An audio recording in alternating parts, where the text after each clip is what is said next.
Now, I've been waiting for some time for the wokeists to wake up and realise that, yes, Joe Biden might be the most powerful person in the country of the United States. He might be the most powerful person in the world because he's the President of the United States.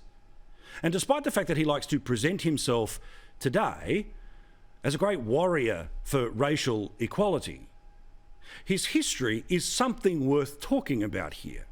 This was him celebrating the guilty finding against the police officer who killed George Floyd yesterday, and how that is just the start of a great need for change.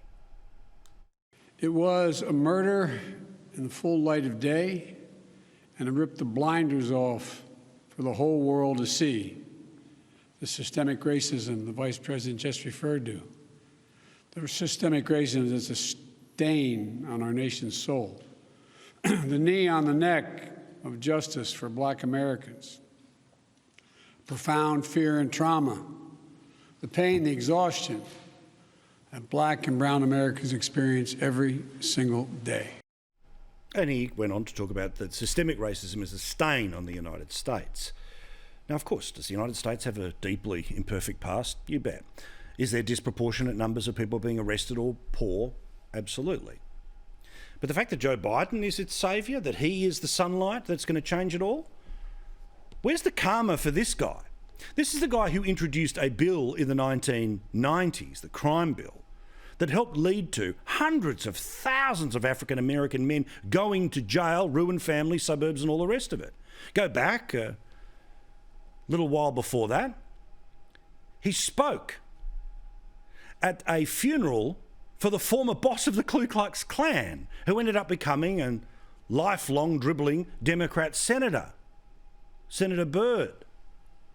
This bloke has said plenty of things across the years that would get anyone else cancelled because they used to say it in the past.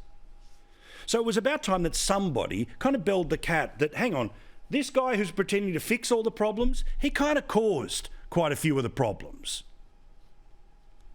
But he's an architect of multiple federal laws in the 1980s and 90s that disproportionately jailed Black people and contributed to what many people see as systemic racism.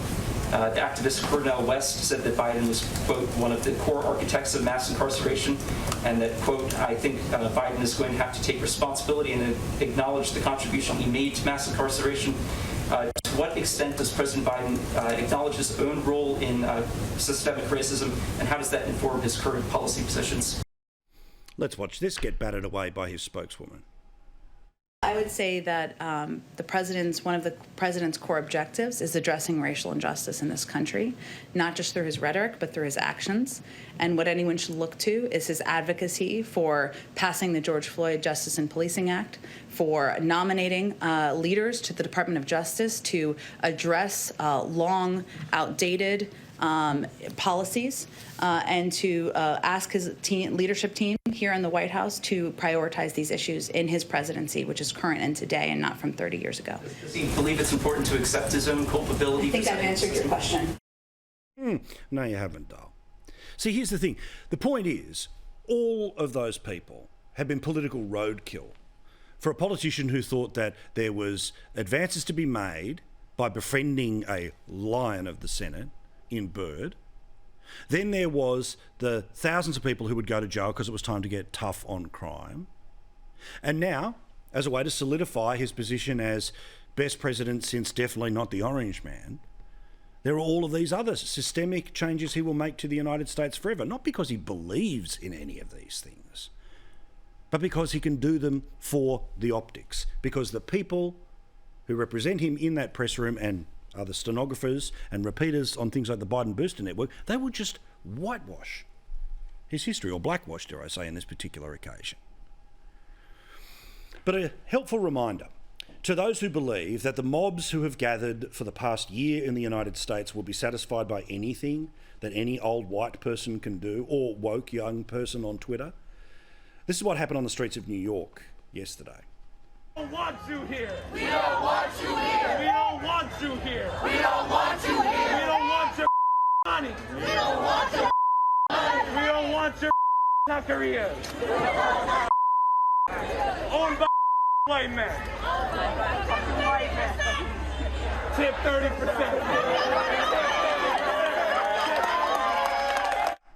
How's that unity going, Joe? Unity. Unity. Uniting our people. Uniting our nation. Uniting to fight the foes we face with unity. Speaking of unity, the way of unity. And unity.